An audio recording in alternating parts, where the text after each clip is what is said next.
말씀의 제목은 격동의 시간입니다. 격동의 시간. 이 말씀의 제목으로 함께 말씀 나누도록 하겠습니다. 우리가 아무리 인생에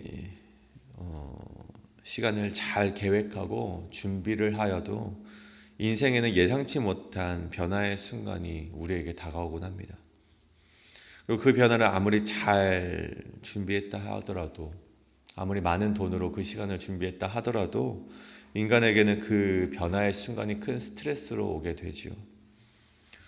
근데 그런 변화의 순간을 어떤 이들은요, 기회의 시간이라고 말하기도 하고, 어떤 이들은 그 변화에 대처하느라 허둥지둥 급하게 삶을 따라가는 이들이 있다는 것입니다.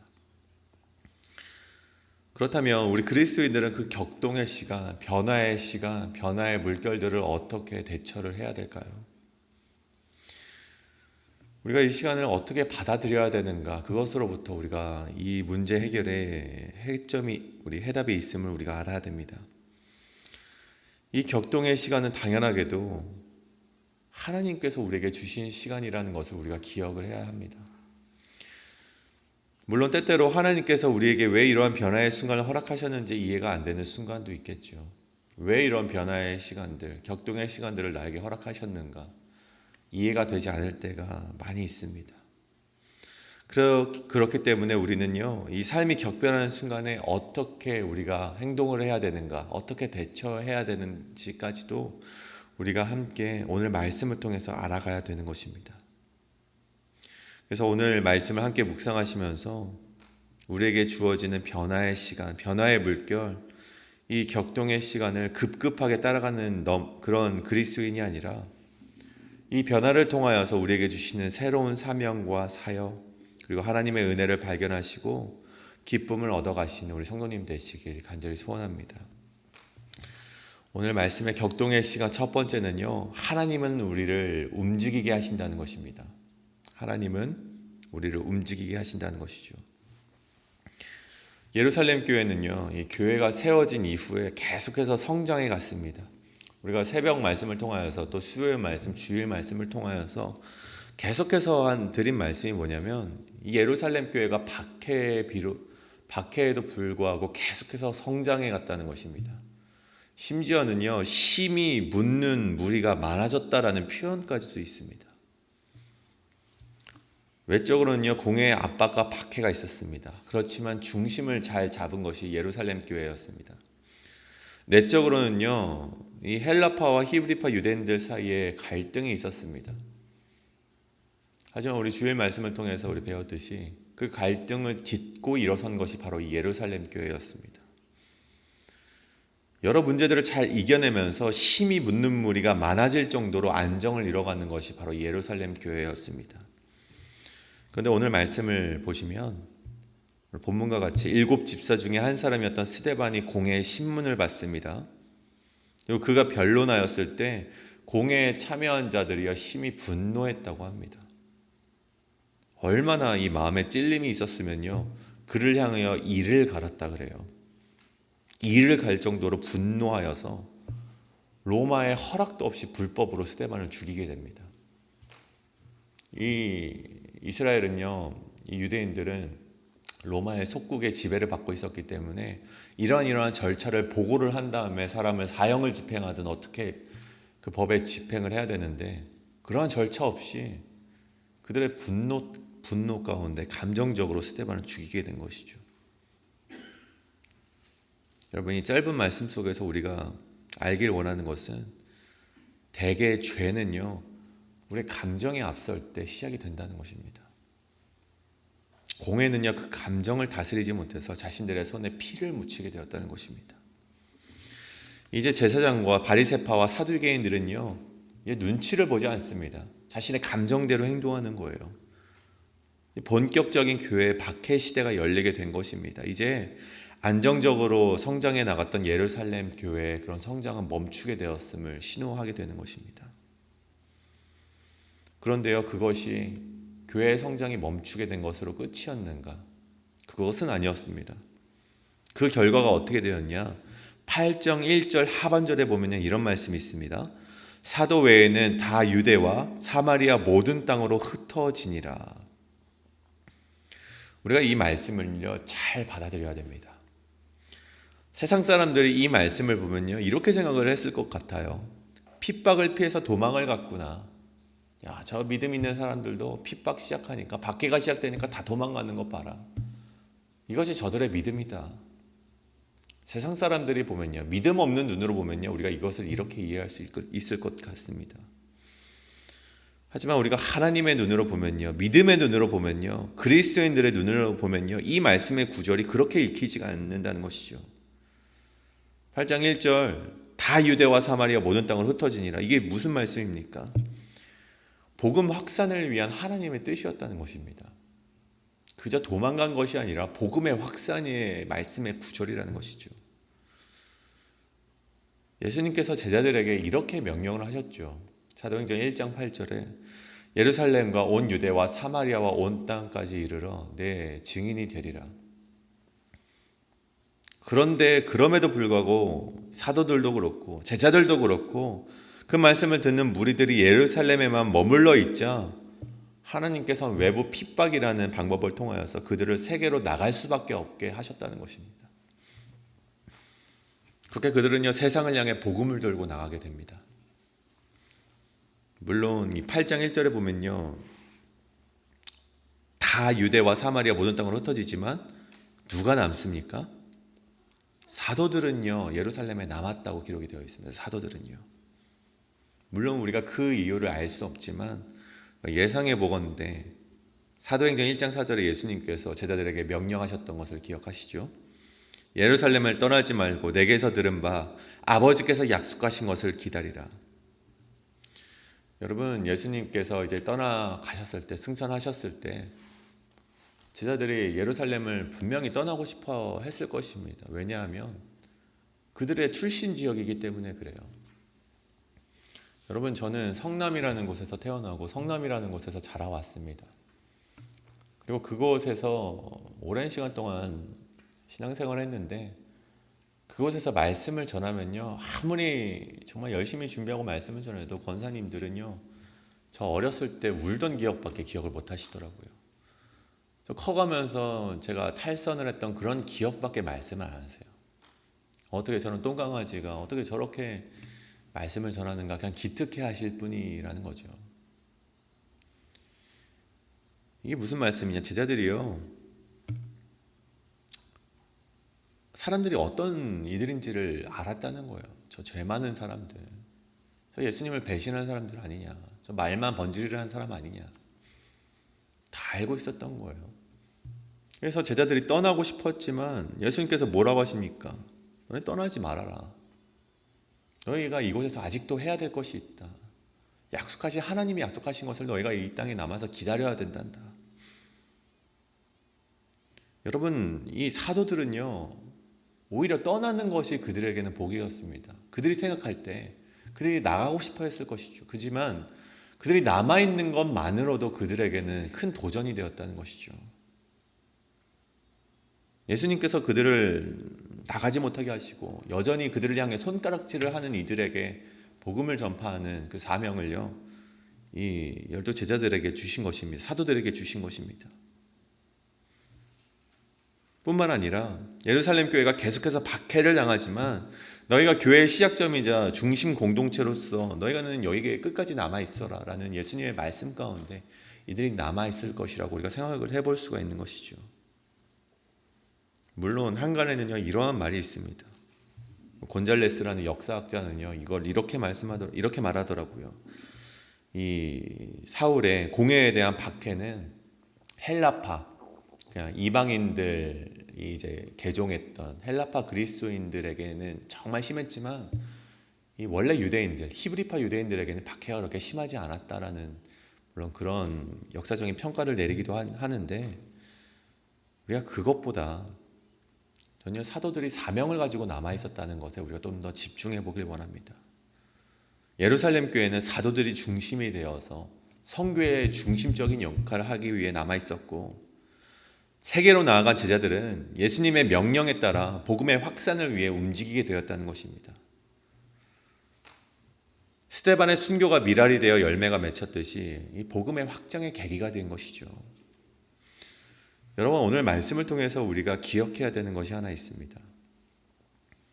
우리가 하나님의 말씀을 묵상하고 기도하고 끊임없이 교회에 나와서 신앙생활을 하지만 하나님께서 우리에게 안정감을 주시지 않고 여전히 우리 삶에는 불안감이 있고 격동의 순간이 계속될 때가 있다는 것입니다.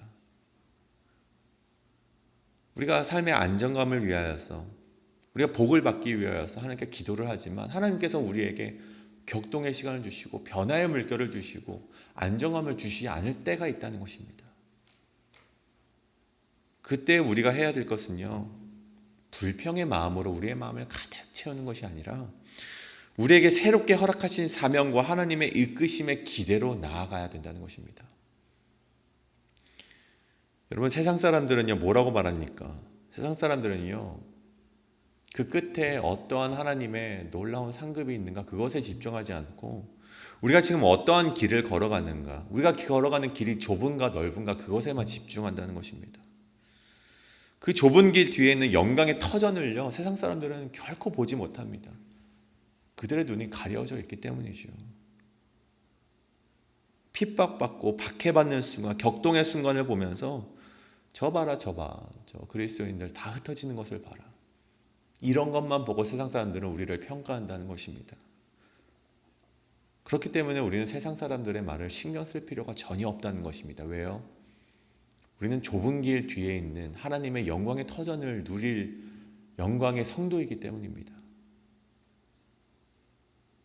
여러분, 우리에게 주어지는 격동의 시간, 변화의 물결은요, 우리가 지금 좁은 길을 통하여서 하나님께서 우리에게 주실 영광의 터전으로 나아가는 길인 것입니다.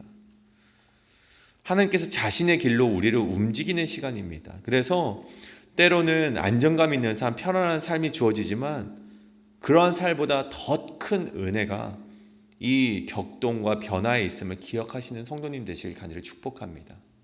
우리의 삶에 안정감이 없으십니까? 감사하시기 바랍니다. 하나님께서 여러분을 움직이시는 시간입니다. 우리가 그것을 기억하시는 은혜가 오늘 이 시간 새벽 제단 가운데 있기를 간절히 소원합니다. 두 번째로, 격동의 시간 두 번째는요, 그리스도인은 맡겨진 본분에 충실한다는 것입니다. 오늘 스데반이 죽고 교회 박해가 시작이 됩니다. 그리고 나서 오늘 말씀에서는요, 두 명의 사람을 소개하고 있습니다. 첫 번째는 사울이라는 인물이고 두 번째는 빌립이라는 인물이었습니다. 1절입니다. 사울은 그가 죽임당함을 마땅히 여기더라. 그는 스데반이죠. 스데반이 죽임당함을 마땅히 여기더라. 또 3절에 사울이 교회를 잔멸할세 각 집에 들어가 남녀를 끌어다가 옥에 넘기니라. 여러분, 사울이요, 본격적으로 이 박해를 시작하는 것입니다. 사울이 이렇게 활개를 칠 수 있었던 것은 공회가 그에게 승인을 해줬기 때문이에요. 박해할 수 있는 권한을 주었기 때문에 이렇게 활개를 칠 수 있었던 것이죠. 3절에 교회를 잔멸할세라는 단어는요, 헬러 엘피마이네토라는 단어로 모욕을 주다, 모욕감을 주다, 더럽히다, 파괴하다라는 뜻을 가집니다. 이 말은요, 성경에 단 한 번, 이 말씀 말고 단 한 번 쓰였는데, 이 북이스라엘이 아수르라는 나라한테 짓밟혀서 멸망을 당할 때 이러한 단어가 사용이 되었더라고요. 마치 북이스라엘, 하나님의 나라가 저 이방 나라에게 짓밟힘을 당하듯이 오늘 사울이 이 교회 성도들에게, 하나님을 잘 믿는 그런 성도들에게 그런 짓밟힘과 모욕을 주었다는 것입니다. 심지어 이는요, 그냥 예루살렘에 모여있는 공동체에만 박해를 주었던 것이 아니라 사울이 이 150마일이나 되는 거리를 걸어가서 그곳에 있는 그리스도인들까지도 핍박했다고 하니 얼마나 박해가 심했을지 우리가 예상을 해볼 수가 있겠죠. 그것이 바로 사울의 행보였습니다. 하지만 이와 반대되는 사람을 오늘 말씀이 또 하나 소개를 하는데 바로 빌립이라는 사람이 등장을 합니다. 5절에서 8절까지의 말씀입니다. 빌립이 사마리아 성에 내려가 그리스도를 백성에게 전파하니 무리가 빌립의 말도 듣고 행하는 표적도 보고 한 마음으로 그가 하는 말을 따르더라. 많은 사람에게 붙었던 더러운 귀신들이 크게 소리를 지르며 나가고 또 많은 중풍병자와 못 걷는 사람이 나으니 그 성에 큰 기쁨이 있더라. 아멘. 이 빌립은 누구입니까? 이 12명의 제자 중에 한 사람이었던 빌립이 아닙니다. 바로 스데반과 같이 예루살렘 교회에 세워졌던 7 집사 중에 한 명이었던 전도자 빌립을 말하는 것이죠. 그 빌립이 5절에 사마리아로 내려갔다고 합니다. 이 사마리아인들이 누군가 하니 유대인들은요 사마리아인과 상종을 하지 않았습니다. 왜냐하면 이 사마리아인들을 가리켜서 이방인과 혼혈한 더러운 피라고 생각했기 때문입니다. 단순히 우리가 다른 이방 민족과 결혼한 것이 무엇이 문제가 되겠습니까? 하지만 진짜 문제는 뭐냐면 결혼을 했다는 것은요 저들이 가진 신을요 나의 신과 혼합했다라는 이유가 됩니다. 그것은 바로 우상을 숭배했다는 죄 때문에 오직 하나님만을 섬기는 유대인들이 이방 민족과 결혼했던 사마리아인들과 상종을 하지 않았던 이유였던 것이죠. 그런 사마리아인들에게 가서 빌립은요 복음을 전파했다는 것입니다. 그가 박해를 받은 예루살렘을 떠나가서 제일 먼저 했던 일이 무엇입니까? 먼 타지 땅에 와서 복음을 전했다는 거예요.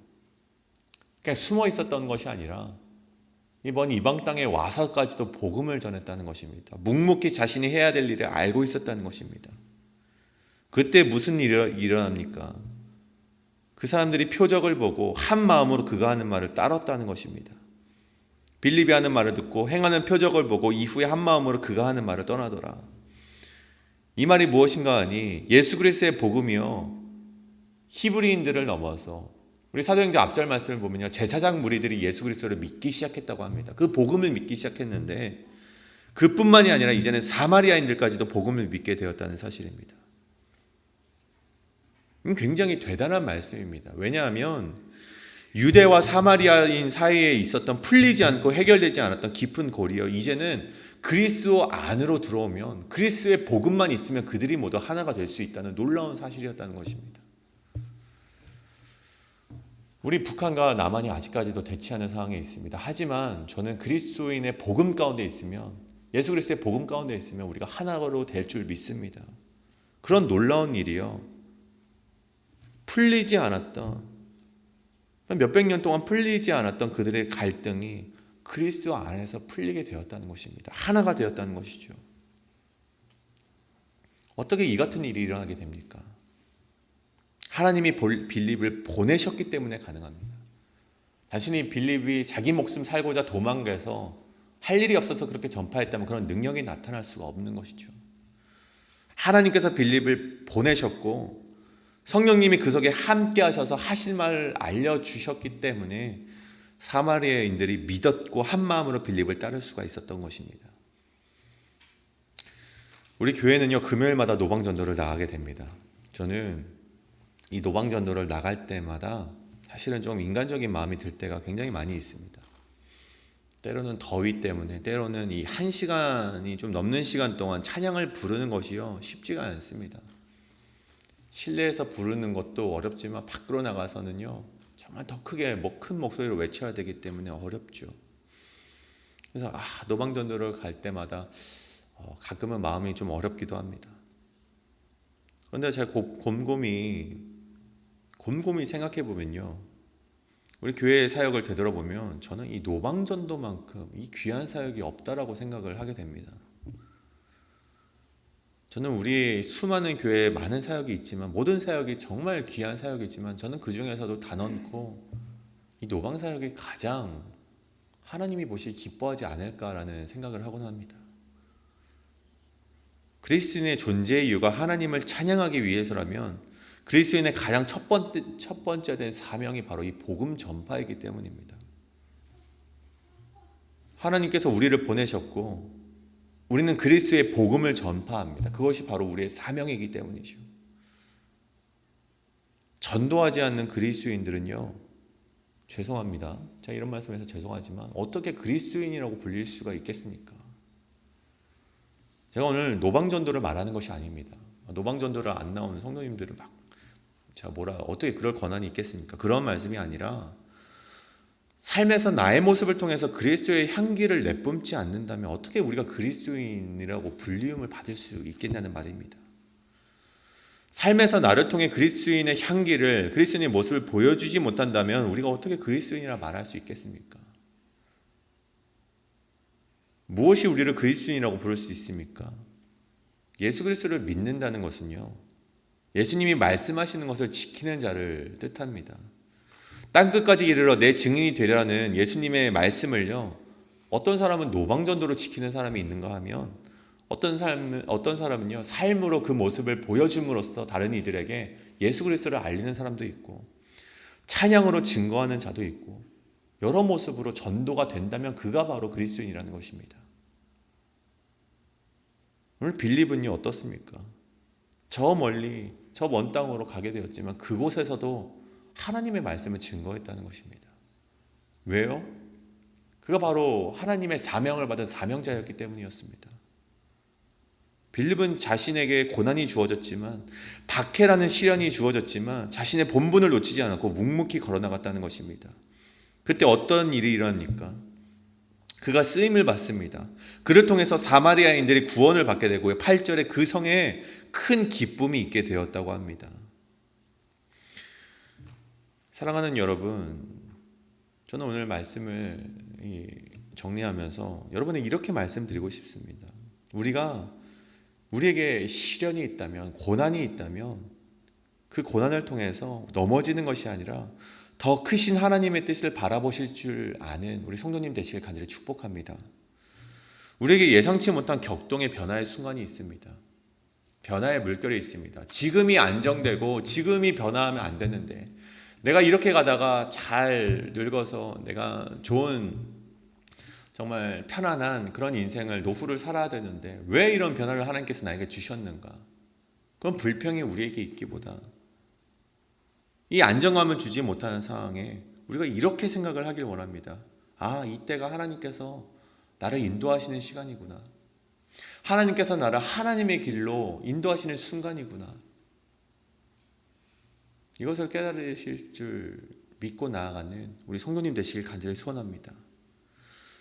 하나님에 의해 시작된 변화는요, 물론 사도들과 제자들에게 고통을 주었습니다. 하지만 그 끝은요, 어떻게 됩니까? 오늘 8절 말씀에 큰 기쁨으로 끝맺음을 하게 됩니다. 우리 그리스도인들에게 변화와 어려움과 고난과 시련은 그 처음은 세상 사람들과 똑같이 고통이 될지 모르겠지만 그 끝은요, 우리가 하나님께서 주시는 형통으로 말미암아, 하나님께서 주시는 은혜로 말미암아 우리 모든 성도님들의 그 끝의 삶이 기쁨으로 열매 맺기를 간절히 축복합니다. 오늘 함께 우리가 이렇게 기도하며 나아가시길 원합니다. 하나님, 우리에게 시련이 있습니다. 우리에게 고난이 있습니다. 우리에게 예상치 못한 변화가 있습니다. 격동의 순간이 있습니다. 우리에게 안정감을 주지 못하는 상황 가운데 내가 불평하는 마음이 있습니다. 하지만 하나님 아버지, 그 모든 마음을 내려놓고 이 또한 하나님의 뜻임을 기억하며 하나님의 뜻에 순종하며 오늘 내가 해야 될 일을 묵묵히 해나갈 수 있는, 오늘 나에게 주신 사명을 묵묵히 우리가 감당하며 나아가는 성도 되게 하여 주시옵소서라고 함께 기도하며 나아가시겠습니다.